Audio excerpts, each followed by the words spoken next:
And if we can go to Matthew, go to Matthew.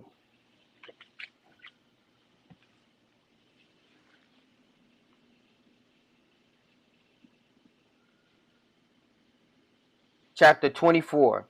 And if you go to Matthew chapter 24, we're going to see what Pastor Mitchell is talking about, but we're also going to go in depth because 24 not only reveals the direction the world is going, but it also reveals the direction we as the believers are going. We as believers are going. This is not only the direction the world is going, this is direction that we as believers are moving. And if we don't pay attention, we'll be one of the confused and misled because we was not ready when the Lord returned.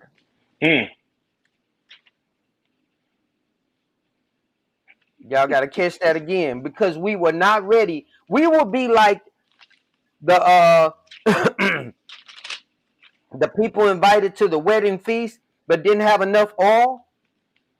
Mm-hmm. Ooh-wee. And the master showed up, and those who had enough oil, who was ready, who kept their light, who kept oil, who kept their lamp lit. You know where you get the oil from? The word of God. That's right. You have to be consistent in the word, reading your word and in prayer. That is necessary. You have to be consistent in reading your word and in prayer. Now look, how the Lord works that with you is how the Lord works that with you. But consistency is just that, consistency. Consistency is just that, consistency. All right, you guys check this out, and let's just go to. It says, I like what the disciples asked Jesus.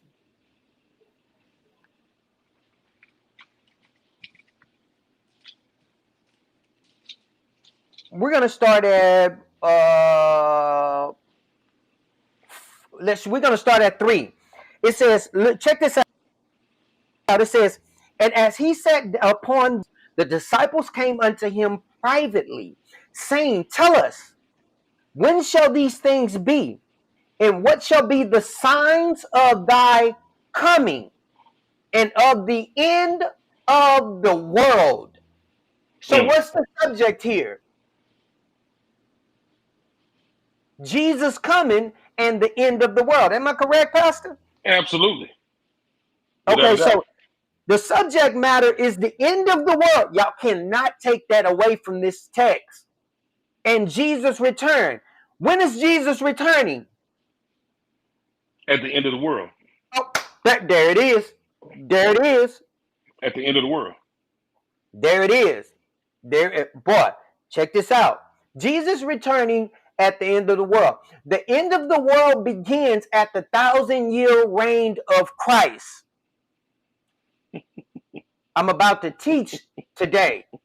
The end of the world begins at the 1,000-year reign of Christ. So Christ is not going to show up until he coming to rule this thing and shut it all down. Okay? But look what he says. Let's continue in the text. It says, and Jesus answered and said unto them, take heed that no man deceive you. For many shall come in my name, saying that I am the Christ. That's what Mitchell was saying. And shall deceive many. And ye shall hear wars and rumors of wars, seeing that ye be not troubled. For all these things must come to pass. But the end is not when? Yet. Okay? So there's going to be wars and rumors of wars. Look, he's going to go on to say, and nations shall rise against nations, and kingdoms against kingdoms. And there shall be famines, pestilence, and earthquakes in diverse places. All these things are the beginning of sorrow. Look, they're the beginning of sorrow.